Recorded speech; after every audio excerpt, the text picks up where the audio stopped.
Chapter 9. Then he called his 12 disciples together, and gave them power and authority over all demons, and to cure diseases. He sent them to preach the kingdom of God, and to heal the sick. And he said to them, "Take nothing for the journey, neither staffs, nor bag, nor bread, nor money, and do not have 2 tunics apiece. Whatever house you enter, stay there, and from there depart. And whoever will not receive you, when you go out of that city, shake off the very dust from your feet as a testimony against them." So they departed, and went through the towns, preaching the gospel and healing everywhere. Now Herod the Tetrarch heard of all that was done by him, and he was perplexed, because it was said by some that John had risen from the dead, and by some that Elijah had appeared, and by others that one of the old prophets had risen again. Herod said, "John I have beheaded, but who is this of whom I hear such things?" So he sought to see him. And the apostles, when they had returned, told him all that they had done. Then he took them, and went aside privately into a deserted place belonging to the city called Bethsaida. But when the multitudes knew it, they followed him. And he received them and spoke to them about the kingdom of God, and healed those who had need of healing. When the day began to wear away, the 12 came and said to him, "Send the multitude away, that they may go into the surrounding towns and country, and lodge and get provisions, for we are in a deserted place here." But he said to them, "You give them something to eat." And they said, "We have no more than 5 loaves and 2 fish, unless we go and buy food for all these people." For there were about 5,000 men. Then he said to his disciples, "Make them sit down in groups of 50. And they did so, and made them all sit down. Then he took the 5 loaves and the 2 fish, and looking up to heaven, he blessed and broke them, and gave them to the disciples to set before the multitude. So they all ate and were filled, and 12 baskets of the leftover fragments were taken up by them. And it happened, as he was alone praying, that his disciples joined him. And he asked them, saying, "Who do the crowds say that I am?" So they answered and said, "John the Baptist, but some say Elijah, and others say that one of the old prophets has risen again." He said to them, "But who do you say that I am?" Peter answered and said, "The Christ of God." And he strictly warned and commanded them to tell this to no one, saying, "The Son of Man must suffer many things, and be rejected by the elders and chief priests and scribes, and be killed, and be raised the 3rd day." Then he said to them all, "If anyone desires to come after me, let him deny himself, and take up his cross daily, and follow me. For whoever desires to save his life will lose it, but whoever loses his life for my sake will save it. For what profit is it to a man if he gains the whole world and is himself destroyed or lost?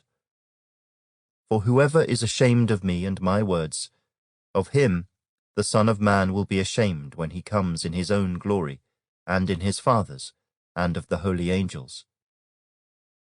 But I tell you truly, there are some standing here who shall not taste death till they see the kingdom of God." Now it came to pass, about 8 days after these sayings, that he took Peter, John, and James, and went up on the mountain to pray. As he prayed, the appearance of his face was altered, and his robe became white and glistening. And behold, 2 men talked with him, who were Moses and Elijah, who appeared in glory and spoke of his decease which he was about to accomplish at Jerusalem. But Peter and those with him were heavy with sleep. And when they were fully awake, they saw his glory, and the two men who stood with him. Then it happened, as they were parting from him, that Peter said to Jesus, "Master, it is good for us to be here, and let us make 3 tabernacles, one for you, one for Moses, and one for Elijah," not knowing what he said. While he was saying this, a cloud came and overshadowed them, and they were fearful as they entered the cloud. And a voice came out of the cloud, saying, "This is my beloved Son. Hear him." When the voice had ceased, Jesus was found alone. But they kept quiet, and told no one in those days any of the things they had seen. Now it happened on the next day, when they had come down from the mountain, that a great multitude met him. Suddenly a man from the multitude cried out, saying, "Teacher, I implore you, look on my son, for he is my only child. And behold, a spirit seizes him, and he suddenly cries out. It convulses him so that he foams at the mouth, and it departs from him with great difficulty, bruising him.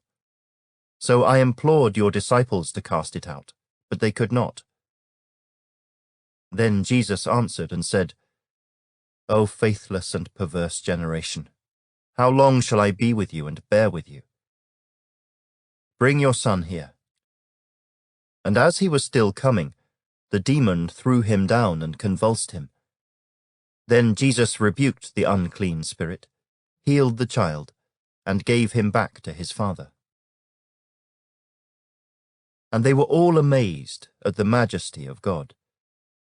But while everyone marveled at all the things which Jesus did, he said to his disciples, "Let these words sink down into your ears. For the Son of Man is about to be betrayed into the hands of men." But they did not understand this saying, and it was hidden from them, so that they did not perceive it. And they were afraid to ask him about this saying. Then a dispute arose among them as to which of them would be greatest. And Jesus, perceiving the thought of their heart, took a little child and set him by him, and said to them, "Whoever receives this little child in my name receives me, and whoever receives me receives him who sent me. For he who is least among you all will be great."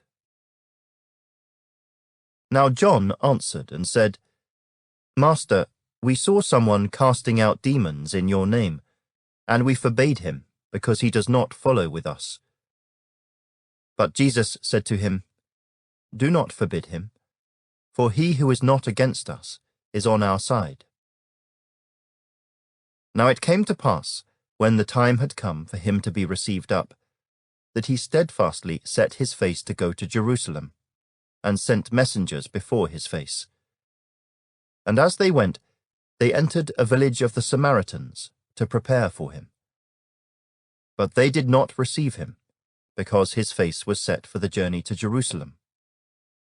And when his disciples, James and John, saw this, they said, "Lord, do you want us to command fire to come down from heaven and consume them, just as Elijah did?"